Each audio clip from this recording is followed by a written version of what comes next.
عقیدت عقیدت عقیدت وہاں تک لے جاتی. بھئی عقیدت پھر عقیدت ہے. اصل چیز عقیدت ماننا اصل چیز. دیکھو بہت بڑے لوگ ہونے کے بعد بھی اگر آپ کی عقیدت درست نہیں ہے آپ کو کچھ نہیں ملے گا. اور اگر آپ بہت چھوٹے ہیں اور عقیدت ہے آپ بہت کچھ ہو جاؤ گے. عقیدت اصل چیز ہے. عقیدت بڑی. میں نے کسی جگہ پر کہا تھا مثنوی شریف سے, مثنوی عقیدت بڑی چیز. ماننا, مانے بغیر کام نہیں بنتا, مانے بغیر کام نہیں. اللہ سے بھی بن عقیدت کے مانگو گے تو کچھ نہیں ملے. یقین سے مانگو تو اللہ. مثنوی شریف مختصر پیش کر رہا ہوں خلاصہ. ایک چرواہا تھا, چرواہا, توجہ ہے نا, آپ تھک تو نہیں گئے نا.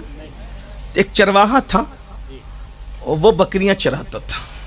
اس کا گاؤں ندی کے اس پار تھا, بکری چرانے کے لیے اس پار آنا پڑتا تھا. ایک صاحب سے ملاقات ہوگی, میری طرح کوئی مقرر رہے ہوں گے آدھے ادھورے.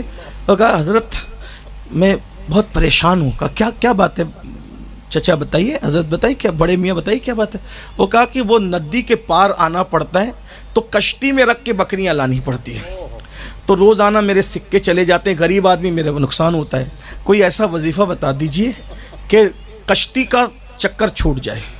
اور سوچا یہ بڈھا جاہل ان پڑھ لگتا ہے, گمار لگتا ہے, کشتی کے بغیر کوئی دریا پار کرتا ہے, لیکن جان بھی تو چھڑانا ہے. کچھ ایسے پکڑ لیتے کہ چھوڑتے ہیں تو جان بھی چھڑانا. جان چھڑانے کے لیے کہہ دیا ایک کام کرو, بسم اللہ میں اتنی طاقت ہے, بسم اللہ شریف پڑھو, خود بھی چلو بکریاں بھی چل جائے گی, تمہیں کشتی کی ضرورت نہیں پڑے گی.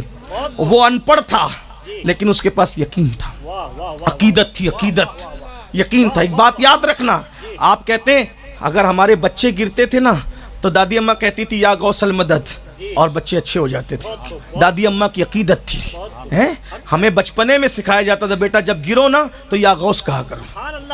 خدا کی شان, اس وقت تک شرک کی مشین گنیں اتنی ایجاد نہیں ہوئی تھی, تو لیکن بچپنے میں ہم نے یا غوث کہنا کسی مقرر سے نہیں سیکھا. ہم نے یا علی کہنا کسی مقرر سے نہیں سیکھا. ہم نے یا غریب نواز کہنا کسی مقرر سے نہیں سیکھا. وہ ہماری نانیاں دادیاں تھی. جب ہمیں بولنے کا شعور نہیں تھا, پہلا نام اللہ کا بتایا, دوسرا نام رسول اللہ کا بتایا, اور تیسرا نام ہمارے کانوں نے جو سنا وہ بغداد کے دولہ حضور غوث اعظم دستگیر کا سنا ہے. سبحان اللہ, سبحان اللہ.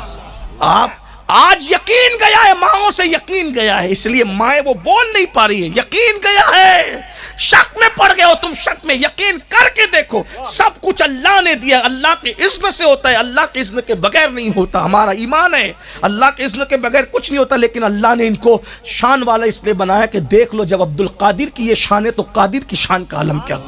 یہ بات بہرحال کہہ دیا بسم اللہ پڑھو, دریا کے پار ہو جاؤ.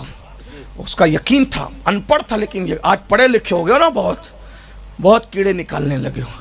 اللہ پڑھا لکھا ضرور رکھے لیکن یقین کے ساتھ. علم انسان کو انسان بنا دیتا ہے, علم بے مایا کو سلطان بنا دیتا ہے. علم اللہ جسے دے اسے ایمان بھی دے, ورنہ یہ وہ ہے جو شیطان بنا دیتا ہے. ہاں بہت شک نہ کرو. تو بولا بالا آدمی تھا, مچل گیا. مولوی صاحب نے کیا وظیفہ ہوتا ہے, بسم اللہ پڑھا, شام کو اور دریا پہ پیر رکھ دیا, چلتا چلا گیا.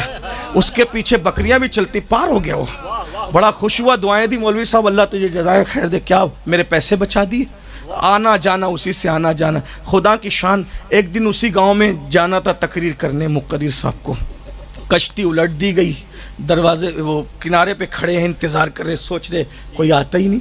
اس دور میں کاروبار تو تھی نہیں, اور لینے لے جانے کے لیے بھی اتنے لوگ نہیں ہوتے ہوں گے, تو کھڑے ہیں دریا کے. ویسے مولانا روم مثنوی میں کچھ واقعات جو ہے وہ فرضی بناتے تھے عبرت کے لیے, ایسا مت سمجھنا کہ کوئی واقعی, تو بہرحال سمجھانے کے لیے.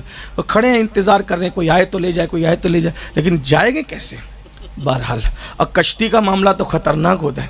ایک مرتبہ مجھے پیٹ لے کر کے چلے گئے کچھ لوگ, پیٹ بولتے ہیں, بیٹ دادا کرمانی کے یہاں عرس میں, اور کار میں گئے تھے, پھر کشتی میں بیٹھ کر کے ادھر وہ ٹاپو پہ جاتے ہیں. میرا امامہ چھوٹ گیا.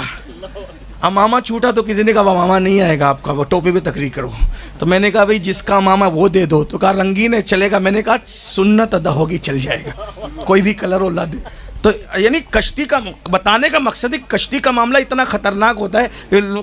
آپ کو سب کچھ مل جائے گا لیکن کشتی بند ہو گئی ہے نا, ابھی آپ کو کشتی اب نہیں ملنے والی, اس لیے کوئی ادھر جائے گا بھی نہیں.